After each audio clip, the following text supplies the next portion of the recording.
Hello everybody, Dwayne here from DRFX Sparkling Trading, trading as Daddy Papi in the Dukas Coffee trading competition. Now we're going to be taking a look at this recent trade that was made that provided 71 pips on the New Zealand Swiss franc, which is actually worth 125 pips within the context of this trading competition based on the pip conversion ratio.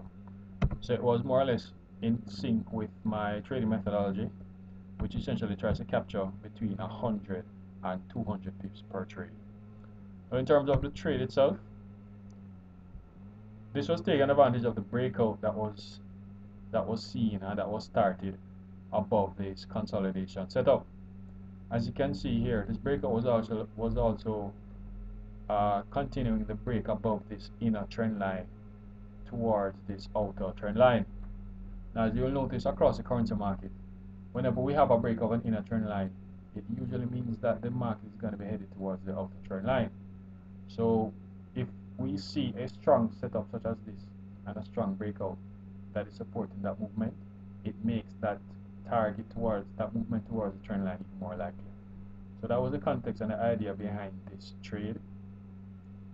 And I'm going to be taking a look on the 4-hour chart to see exactly how I took advantage of this expected movement. Now, as you can see here, in breaking out of this consolidation setup, the market created this uptrend and created this inner uptrend line as well as this outer uptrend line. You'll also notice that the market broke above the resistance boundary and then pulled back before U-turning to continue to break out. This is something that takes place on a regular basis when it comes to consolidation breakouts.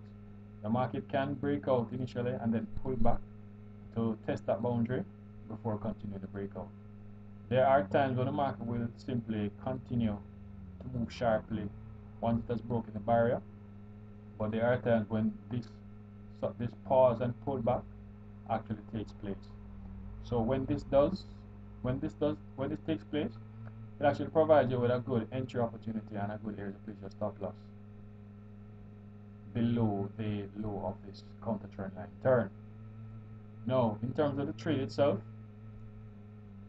even though this was an ideal area to place my stop loss, the stop loss that would have been required on this trade at this area here would have been much larger than what I use in terms of my stop loss uh, based on the methodology that I use. So the next best thing was to place the stop loss a little higher but below this inner uptrend line. Trend lines, as long as they are strong, can also be used as excellent areas to place your stop loss. The rationale behind this is that as long as the trend line is strong and as long as you anticipate that the market is going to be heading higher or continuing in the expected direction, then any pullbacks along the way are not going to affect your stop loss once that trend is expected to continue. So that was the rationale behind placing a stop loss at this area here.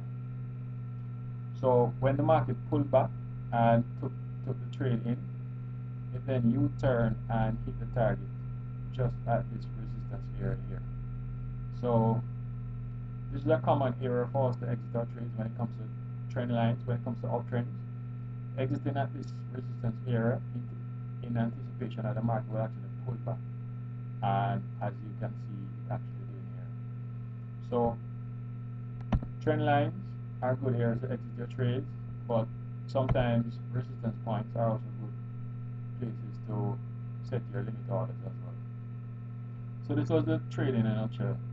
Taking advantage of an expected breakout, taking advantage of an expected move towards this outer uptrend line, outer downtrend line within the context of a breakup from a consolidation setup. And going on using a smaller time frame, the 4-hour chart, and taking advantage of it by placing a stop loss at a strong area, either at the low of the counter trend line or below a trend line, and placing a stop loss, placing an entry order in anticipation of a pullback and a U-turn to take us towards our target, which in this case was at the resistance boundary.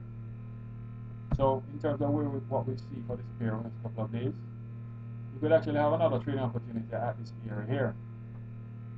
If the market is going to be continuing higher to break above this downtrend line, then it could do so by temporarily pulling back and then U-turning with a strong bull signal that closes above this area here and provide us with an opportunity to continue movement higher.